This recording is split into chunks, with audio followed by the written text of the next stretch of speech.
Hello, and welcome back, most illustrious members of the detail.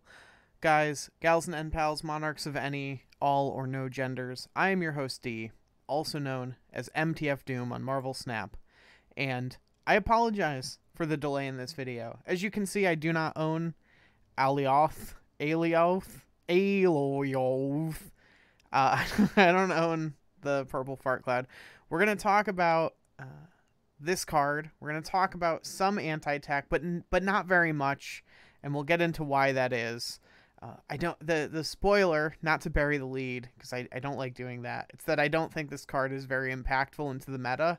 We'll talk about that a little bit, and we'll just talk about using this channel as a means to vlog about my personal life somewhat, and just talk about things that I want to talk about. So I hope you enjoy.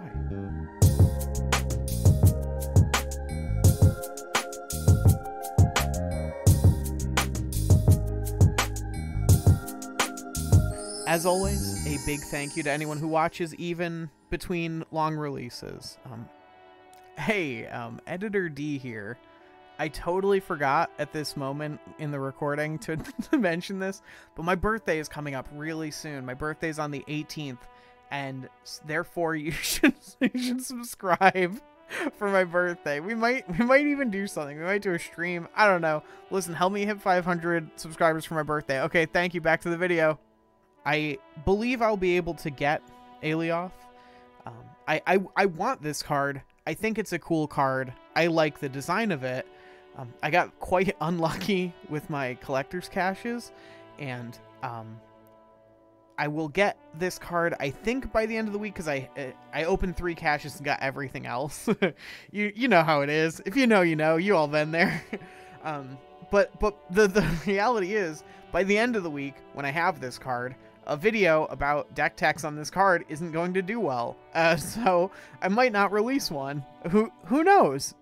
But I do like, we'll talk about it more in a bit, but I do want to use this channel almost as a personal vehicle for a vlog in some cases, in some senses. We're gonna let's talk about this card first, and you can stay for as long as you find this video interesting. I promise there is deck tech and talk of Marvel Snap. It isn't just me waxing poetic about my life.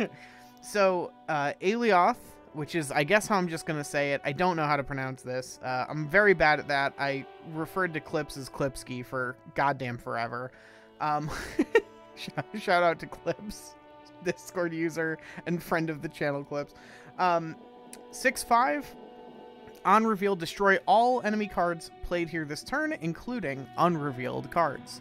So this card has a lot of parallel play patterns to the original version of Leader. And by that I mean this is a card that incentivizes you getting ahead in 2 lanes early, and then using it to just sort of guarantee a win in one of those lanes, all but guarantee a win, right? Same as Leader. There were cards that could outplay a Leader on turn 6, even if they were ahead in 2 lanes. This is even a little different than that, although in general, what you're going to do is, you know, I've seen some cool decks with this. Some people are using it in Cerebro 5. Some people are using it in Galactus because they're terrible people, and this is like, I mean, this is a great Galactus follow-up. I don't think you can win, right? Like, if I Galactus and it went off, that means I had priority and was winning that lane. No, I guess there is a world where I Galactus and then you flip something that had 8 power or more, but you just didn't have priority that turn, but now you have priority and you can win by playing, like, Cosmo plus something, such that you play out 6 power to their 5 and also stop the on reveal. It's possible. It's possible, though unlikely. But the point is, you know, I think the sort of general use case for this card, and the one that I kind of want to use it in myself, is in a fair, like, mid-range deck that's just trying to play out You know, win one lane so overwhelmingly that your opponent doesn't bother trying to contest it, and then use this to secure a second lane somewhere. And that's like that's fine, all right? It's a reined in old school leader, and I think that that's a fine design space. I don't think this card has broken anything. I don't think this card is meta defining. I don't think this card is worth 6,000 tokens, so don't buy it with tokens if you don't open it from your caches. Wait and buy some pool 4 or 3 cards. All right, all that being said, we'll do what I promised. I promised like last Wednesday to do this deck tech, and I had to record the video a number of times, and even then it did not work. Like the first recording was bad because I was bad at describing what this deck was. And then the second recording, I had a bunch of crackling, and I swear to fucking God, if this video has a bunch of crackling in it, I'm just giving up on the channel. So depending on where you stand, you better start praying. Although I guess if you're hearing this, it already didn't. I don't know what I'm doing. Okay. So the idea of this deck, and of the video that I had promised last week that I didn't get around to because I've been very busy in my personal life, is how, and I'd love to keep doing this, so if this interests you, let me know so I know to keep making these, is if you are still in Pool 2, but you buy the Season Pass, what do you build? And we had a new person join the Discord and sort of asked this question, and that's a really cool idea. I actually really like that. I missed this very obvious question because I finished my Pool 2 really quick. Like, I finished it in just over a month. And so, like, the first month I played, I wasn't even considering buying the Season Pass because it was, like, I was only playing, like, 1 week out of that month. And then the second season I played, the one where I hit my, like, rank 144 in Pool 2, was like I think it was the Silver Surfer season, and Silver Surfer had no fucking effect on the Pool 2 meta because nobody, if you don't have Brood, if you don't have like Sarah, like Surfer, especially in its pre-nerfed state, was just not good. It was a 3-0 that gave +3 to all your 3 drops, so it was like really hard to pull off in Pool 2. It had no play in Pool 2, so it didn't matter. But Loki, on the other hand, can make a whole deck on his own. So we're going to go over what that deck looks like. If you don't know, Loki is on reveal, 3/5 on reveal. Place your hand with cards from your opponent's deck, starting deck, importantly. Give them -1 cost. So the thing is, I had this idea, and then I was like, wait, this is kind of boring anyway. Because all these are really obvious picks.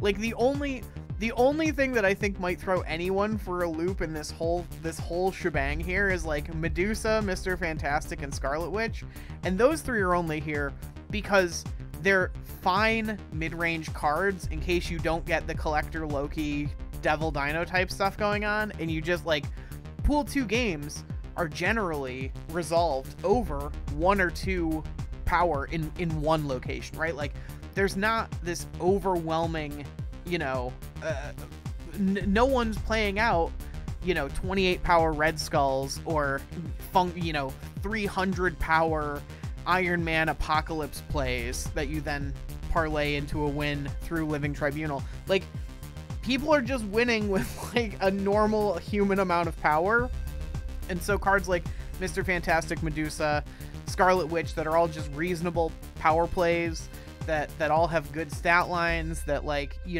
are kind of above what your opponent might play if they're sort of less knowledgeable and don't see the bonuses and playing like cards like this, are how you're going to win a bunch of your games in Pool 2, and you have to remember that. The other thing I wanted to point out, so it is what it is. Like, if you've never played this deck before, I have deck techs on what the Collector Dino decks look like, what their play patterns look like. In general, with this one, you're going to look for, you're not going to Loki if you have Collector. Like, if it's turn 3 and you draw Collector and you already had Loki, you're probably not going to Loki. You're going to Collector first. In general, the types of hands that you want to collect to Loki are the cards you got from Agent, Cable, Sentinel, you know, the Sentinel copy, and not Devil, Dino, and Collector. You usually want those as your, you know, those are win cons that are going to pay off more than whatever your opponent's win cons are, in this deck at least. And in general, again, we want to usually either Loki on 3 or 5 or 6, and generally not so much on 4.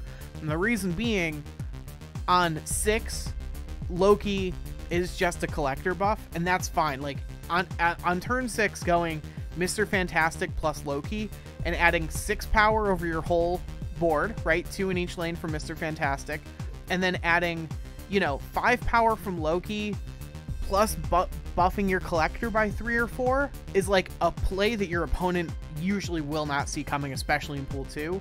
And usually you want turn 4 to be kind of reserved for Moon Girl. Like, Moon Girl is one of your best plays. If you've never played this deck, Moon Girl into Devil Dino on 5 and 6, because you've got a copy of it with Moon Girl, is like a really, really incredible line that most pool 2 decks do not have the tools, other than Shang and Enchantress. Like, they have the literal tools, like, because you get Shang and Enchantress so early, but like, they don't have the plays that are going to outpower that type of, you know, game plan. So, okay, all that. Now, the other thing is, I want this to be even more approachable. I know this is already a pool 2 deck. Like, how can you make it more for the proletariat than this, you absolute Marxist? Well, the answer is that I can give you an additional set of cards if you don't have some of those cards. So if you're missing any of those cards, Mantis can fill in for any of the 1 costs, right? We obviously want cards that draw cards. Mantis does that. I think she's less good than... I mean, these all are less good than the cards we already have. But another thing to keep in mind is that Mantis, Scorpion, and Jessica Jones, and to some extent Armor, can all kind of be added 1 for 1 with anything that's already in there, right? But these other cards, Lizard, and then especially Angela, Nova, and Killmonger, and Carnage, all kind of want to be added as a package. Like, I wouldn't really recommend adding 1 of them. I'd recommend adding 3 or 4 of them if you're missing like 3 or 4 other cards, but you have these cards. And the reason for that, if you don't know, is Lizard, the ongoing being giving him -4 if your opponent has 4 cards here, can be unlocked. So your opponent plays a 1-drop. You play a Lizard to contest the 1-drop, with the understanding that if they try to fill that lane, you can Killmonger on turn 6. You know, you can Killmonger whenever, but the point is, if you do it on 6, they don't really see it coming most of the time, and destroy that 1 cost that they had in the Lizard lane. At least destroy 1 of the cards, and if you destroy 1 card, you unlock his power again. And so therefore, and you can also do this with Enchantress, but we really don't want to play Enchantress in this deck because Dino is such a good win con for us that we don't want to ever be in a spot where we like, you know, if you can keep it in your mind that you have to Lizard into a different lane than you're going to Dino, but you can't always guarantee that. Like, it's messier to play Enchantress than not, so I don't really recommend it, although Enchantress is like a fine card on her own. The other thing is that the reason Angela's in this package is because Angela comes along with the caveat that, like, you actually kind of want to play 1 costs, like Nova, some of the ones we already have in the deck, or Mantis, into the Angela lane, and then subsequently Killmonger them to free the space back up to play more cards. So all of that to say, these are kind of you know, and then the other thing is, if you're playing Nova, you don't just want to play Killmonger, you want to play at least kind of Killmonger and Carnage to have a good chance at being able to destroy the Nova. So all of those kind of come as a package deal. That's what I'm getting at. You know, don't include them 1-to-1 if you don't have 1 of the other cards, you know, if you're only missing 1 or 2 cards, probably just go Scorpion and Jessica Jones or Armor, something like this, depending on what energy cost the card you're replacing is. But if you're missing like a bunch of cards, you know, this sort of package is a better replacement for multiple cards all at once. So all that,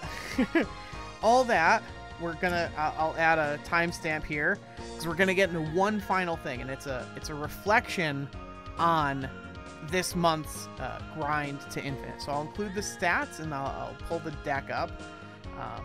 I believe it was this one. Yep. So I'll include the stats here. So here's the stats. Done live. I'm not doing this in post. It's too much work. Here's the stats of the deck exactly as they were the minute I hit Infinite. And you can see like the win rate is just absurd. The deck, I picked this deck specifically because it had a really good matchup into Loki. Perceived. Honestly, it has an okay matchup into Loki.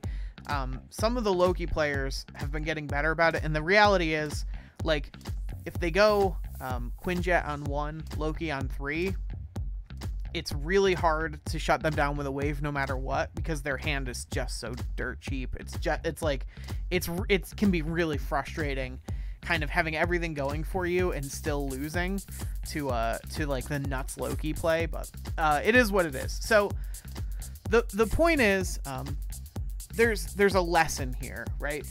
I have not played High Evo since like the month that he came out. I don't really like necessarily the High Evo decks. I thought I would a lot more than I ended up. I don't regret buying High Evo. I might have pulled for him. I might have bought him. I forget.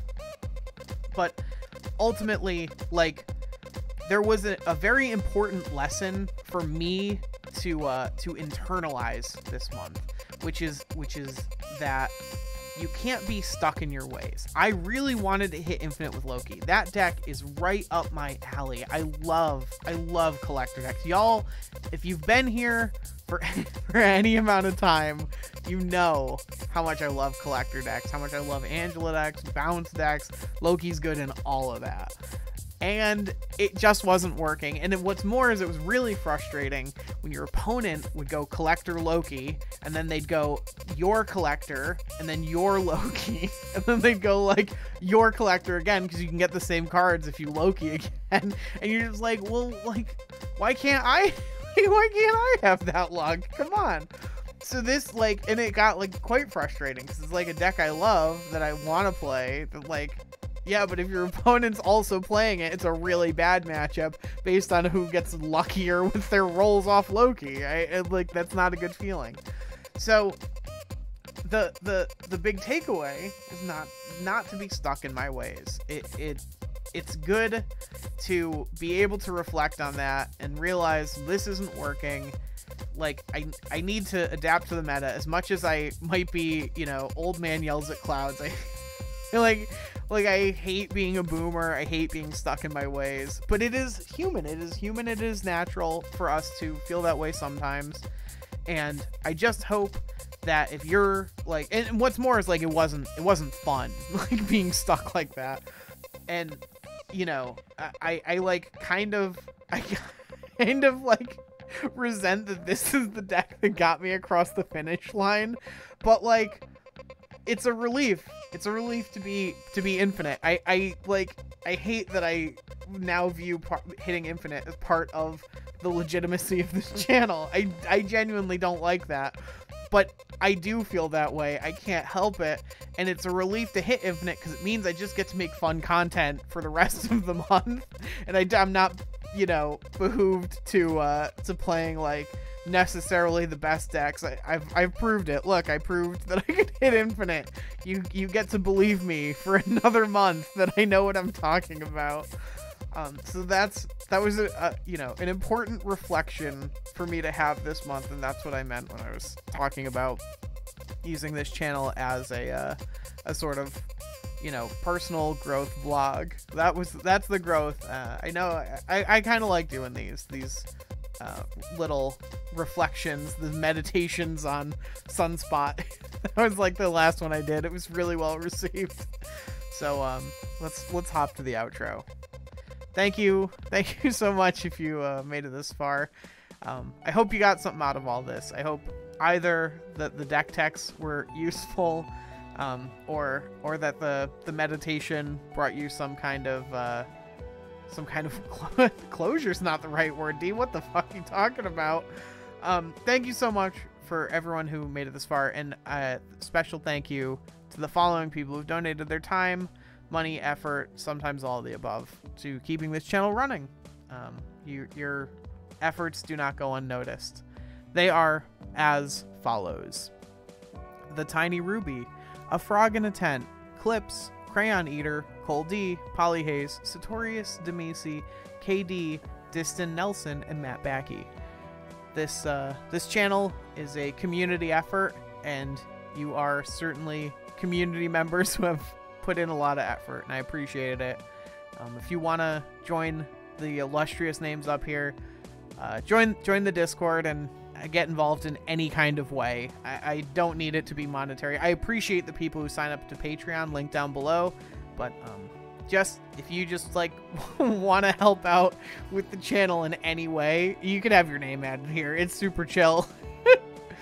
Thank you so much for watching. I hope you have a great day, and I will see you all very soon.